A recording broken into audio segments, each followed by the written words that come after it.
নমস্কার বন্ধুরা, আমাদের মোবাইল থেকে যদি হোয়াটসঅ্যাপটা চলে যায় আপনি কি খুশি হবেন?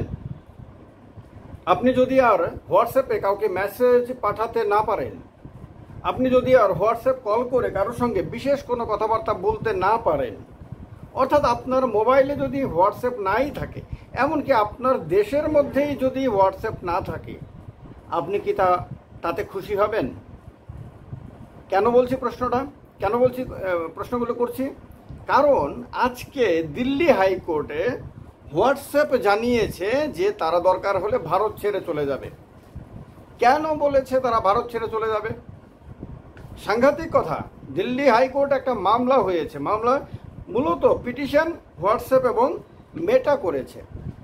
আপনারা জানেন মেটা হোয়াটসঅ্যাপ, তারপরে ফেসবুক, তারপরে ইনস্টাগ্রাম ইত্যাদি পরিচালনা করে, ইত্যাদির মালিক মূলত হলো মেটা ইঙ্ক। এরা দিল্লি হাইকোর্টে আপনার আইটি রুলসের, ইনফরমেশন টেকনোলজির অ্যাক্টে যে নতুন রুলস তৈরি করা হয়েছে, ফ্রেম করা হয়েছে, তার নতুন রুলসগুলোকে তারা চ্যালেঞ্জ করে দিল্লি হাইকোর্টে মামলা করেছিল। সেই মামলায় আজকে যখন শুনানি চলে তখন হোয়াটসঅ্যাপে জানায় যে তাদের মেসেজগুলো এন্ড টু এন্ড এনক্রিপ্টেড থাকে। আমরা জানি, আমরা যখনই কোনো মেসেজ করি বা কোনো কল করি তখন লেখা থাকে এন্ড টু এন্ড এনক্রিপ্টেড। তার মানে মাঝখান থেকে কেউ আপনার কলের বলা কথাগুলো শুনতে পারবে না, রেকর্ড করতে পারবে না। আর হোয়াটসঅ্যাপ নিজে জানিয়েছে সে নিজেও আপনার মেসেজগুলোকে সে স্টোর করে না, সে নিজে আপনার কলগুলো শোনে না, সে অডিও কল হোক ভিডিও কল হোক দেখেও না। অর্থাৎ মাঝখান থেকে কোনো ইন্টারফিয়ারেন্স নাই। আর এটাই হোয়াটসঅ্যাপের বিশ্বাসযোগ্যতা। এই বিশ্বাসযোগ্যতার ওপর ভিত্তি করেই সে ভারতবর্ষের সারা পৃথিবীতে সে ব্যবসা করছে। আপনি এই বিশ্বাসযোগ্যতা যেদিন শেষ হয়ে যাবে, সেদিন হয়তো আর আপনি হোয়াটসঅ্যাপ কল করবেন না। সেদিন হয়তো হোয়াটসঅ্যাপে কোনো গুরুত্বপূর্ণ মেসেজ কাউকে পাঠানোর আগে হাজারবার চিন্তা করবেন। তো সুতরাং হোয়াটসঅ্যাপ ব্যবহার করার ক্ষেত্রে আপনি ব্যবহারটা অনেক কমিয়ে দেবেন, তাহলে তার ব্যবসা কীভাবে হবে? তো হোয়াটসঅ্যাপে জানিয়েছে যে সেটা ভাঙতে বাধ্য করলে, এই যে এন্ড টু এন্ড এনক্রিপশন, এটাকে যদি ডিক্রিপ্ট করতে বাধ্য করে, অর্থাৎ সেটাকে যদি, এই নিয়মটাকে যদি ভাঙতে বাধ্য করা হয় তাদের, তাহলে তারা ভারত ছেড়ে চলে যাবে। কারণ তাদের মতে এটা অসাংবিধানিক এবং মৌলিক গোপনীয়তার অধিকারের বিরোধী। এই কথা আজকে হোয়াটসঅ্যাপের উকিল, আইনজীবী দিল্লি হাইকোর্টে জানিয়েছে। তাদের মতে এনক্রিপশন ভেঙে দিলে হোয়াটসঅ্যাপ শেষ, কারণ হোয়াটসঅ্যাপের আর কোনো বিশ্বাসযোগ্যতা থাকবে না, আর মানুষ হোয়াটসঅ্যাপকে এত গুরুত্ব দিয়ে ব্যবহার করবে না। তাহলে তার ব্যবসায় শেষ হয়ে যাবে এবং তার হোয়াটসঅ্যাপের যে স্পেশালিটি সেটাই শেষ হয়ে যাবে। তাই সেটা আজকে সে বলেছে।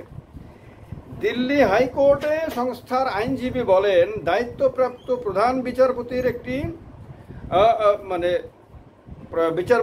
একটি বেঞ্চে শুনানির সময় বিচারপতি তাকে জানতে চান তার কাছে যে অন্য কোনো দেশে বিষয়টি বিবেচিত হয়েছে কিনা।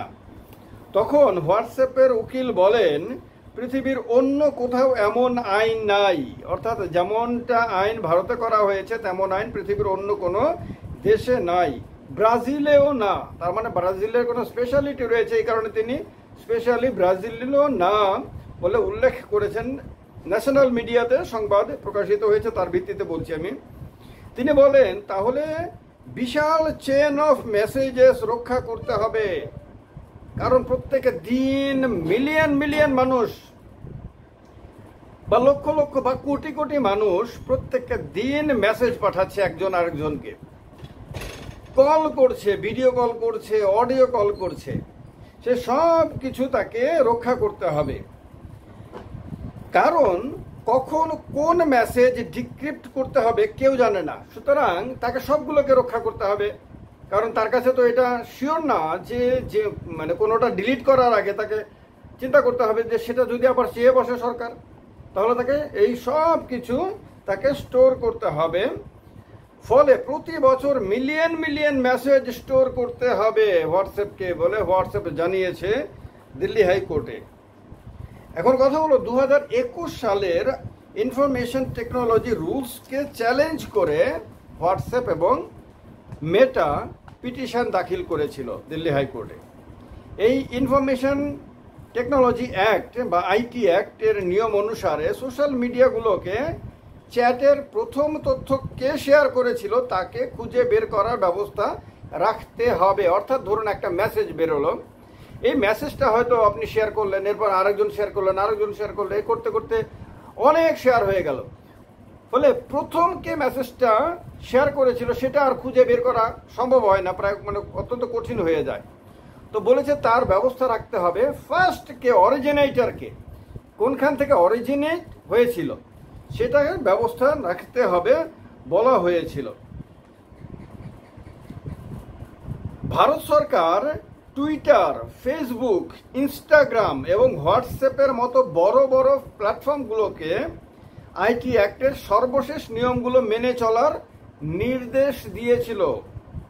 সরকারি উকিল বলেন, সাম্প্রদায়িক হিংসার বিষয়ে আপত্তিকর কন্টেন্ট প্ল্যাটফর্মে প্রচারের ক্ষেত্রে এই নিয়ম গুরুত্বপূর্ণ। ডেফিনেটলি কেউ যদি সাম্প্রদায়িক সংঘর্ষ লাগানোর চেষ্টা করে, কেউ যদি সমাজে দাঙ্গা সৃষ্টির চেষ্টা করে, কেউ যদি কোনো দেশ বিরোধী কর্মকাণ্ডের তথ্য এদিক ওদিক দেয়, দেশের যদি সমাজের যদি ক্ষতি হয়, ডেফিনেটলি সেই মেসেজ তো মানে কে পাঠিয়েছে, কে এরকম দেশ বিরোধী সমাজ বিরোধী কাজ করছে সেটা খুঁজে বের করা তো ডেফিনেটলি জরুরি, এ ব্যাপারে কোনো সন্দেহ নাই। হোয়াটসঅ্যাপ জানায় এসব মেসেজ ভাইরাল হওয়া আটকাতে ব্যবস্থা নেওয়া হয়েছে। এখন আর মেসেজগুলো সহজে ভাইরাল হওয়া সম্ভব না। এমনিতেও আমরা দেখি যে হোয়াটসঅ্যাপে অ্যাট এ টাইম 5টার বেশি মেসেজ 5জনের বেশি 6জনকে মেসেজ পাঠানো যায় না অ্যাট এ টাইম। আমি দেখেছি, এটা আমার অভিজ্ঞতা, আপনাদেরও নিশ্চয়ই একই অভিজ্ঞতা হবে যে একটা মেসেজ আপনি যদি মনে করেন একসাথে অনেক মানুষকে পাঠাবেন, তাহলে আপনি পাঠানোর চেষ্টা করবেন 1 2 3 4 5, এরপরে 6জনের সময় আর পারবেন না। তো তার মানে এটাকে অ্যাট এ টাইম ভাইরাল করে দেওয়া অত্যন্ত টাফ করে দেওয়া হয়েছে, এটা ঠিক। এবং প্রথম শেয়ার করা ব্যক্তিকে ধারাবাহিকতা পরীক্ষা করে খুঁজে বের করা সম্ভব বলে হোয়াটসঅ্যাপ জানিয়েছে। অর্থাৎ আপনাকে একটা মেসেজ কে পাঠালো, তাকে আবার কে পাঠালো, তাকে কে পাঠালো, এভাবে করে পেছন দিকে যদি যাওয়া যায় সিকোয়েন্স অনুযায়ী, তাহলে প্রথম যে মেসেজটা পাঠিয়েছে আপত্তিকর মেসেজটা তাকে খুঁজে বের করা সম্ভব, এটাও হোয়াটসঅ্যাপ জানিয়েছে। কিন্তু তারা সম্পূর্ণ টেকনোলজি খুলে দেওয়ার কথা বলছে, এটা সঠিক কিনা প্রশ্ন তুলেছে হোয়াটসঅ্যাপের আইনজীবী। এখন যদি এই এন্ড টু এন্ড এনক্রিপশন এটাকে যদি সম্পূর্ণ খুলে দেওয়া হয়, তাহলে আপনার কলকে যে কেউ রেকর্ড করতে পারে, হয়তোবা আপনার কথা মাঝখান থেকে যে কেউ শুনতে পারে। এই যে ব্যবস্থা, বা আপনি কোনো মেসেজ পাঠালেন, কেউ মাঝখান থেকে এটা তুলে নিয়ে গেল বা দেখে ফেললো, এগুলি হতে পারে। তো সেই ক্ষেত্রে একটা বড় ধরনের সমস্যা, আপনার হোয়াটসঅ্যাপের বিশ্বাসযোগ্যতা নষ্ট হবে, আপনার জন্য প্রত্যেক মুহূর্তে টেনশন হবে। কারণ সবাই তো আর দেশ বিরোধী কাজ করে না, না সবাই তো আর সমাজ বিরোধী কাজ করে না, না সবাই তো আর আপত্তিকর কন্টেন্ট পাঠায় না, না। তো সবাই যেহেতু আইন ভাঙে না, আইন ভাঙে মাত্র হাতে গোনা কেউ কেউ হবে, ক্রিমিনাল তো এই সমাজে সবাই না ডেফিনেটলি। তো কোনো ক্রিমিনালের জন্য লক্ষ লক্ষ না কোটি কোটি মানুষের কাছে বিশ্বাসযোগ্যতা হারিয়ে ফেলবে হোয়াটসঅ্যাপ। এই কারণে হোয়াটসঅ্যাপের কাছে এটা অত্যন্ত গুরুত্বপূর্ণ। এর কারণে হোয়াটসঅ্যাপ বলেছে যে তাকে যদি এটা করতে বাধ্য করা হয় তাহলে সে ভারত ছেড়ে চলে যাবে। আজকে ন্যাশনাল মিডিয়াগুলোতে এই সংবাদ প্রকাশিত হয়েছে। আপনারা কমেন্ট বক্সে কমেন্ট করে জানাবেন যে যদি হোয়াটসঅ্যাপ ভারত ছেড়ে চলে যায় তাহলে আপনারা কি তাতে খুশি হবেন? আপনাদের কি মনে হয় যে এই যে এন্ড টু এন্ড এনক্রিপশন বা এই ধরনের যে মানে গোপনীয়তা এগুলিকে ওপেন করে দেওয়া উচিত? আপনাদের কি মনে হয় যে হোয়াটসঅ্যাপ যে কথাগুলো বলেছে সেই কথাগুলো সঠিক, না সরকার যে আইটি অ্যাক্টে যে নির্দেশ দিয়েছে সেই নির্দেশ মেনে চলাই উচিত? এ নিয়ে চ্যালেঞ্জ করা ঠিক হয়নি। কমেন্ট বক্সে কমেন্ট করে জানাবেন। ভিডিওটি যদি গুরুত্বপূর্ণ মনে হয়, আপনাদের প্রত্যেকের জীবনের জন্য যদি গুরুত্বপূর্ণ মনে হয়, কারণ প্রত্যেকেই এখন মোবাইল ব্যবহার করেন, আর আমার ধারণা যে প্রত্যেকের মোবাইলেই হোয়াটসঅ্যাপ অ্যাপটি রয়েছে এবং প্রত্যেকেই হোয়াটসঅ্যাপ ব্যবহার করে মেসেজ একজন থেকে আরেকজনের কাছে পাঠান, একজনের সঙ্গে আরেকজন অডিও কলে, ভিডিও কলে, যেভাবেই হোক কথা বলেন। মানে যোগাযোগের মাধ্যম হিসেবে হোয়াটসঅ্যাপ আজকের পৃথিবীতে একটি অত্যাবশ্যক একটি প্ল্যাটফর্ম হয়ে গেছে, ব্যাপারে কোনো সন্দেহ নাই। আপনি কি মনে করেন সেটা কমেন্ট বক্সে কমেন্ট করে জানাবেন, শেয়ার করবেন, লাইক করবেন। এগুলো আপনার কাছে অবশ্যই দাবি, কারণ ভিডিওটি বানাতে কষ্ট হয়, আপনাদের জন্য বানানো হয়।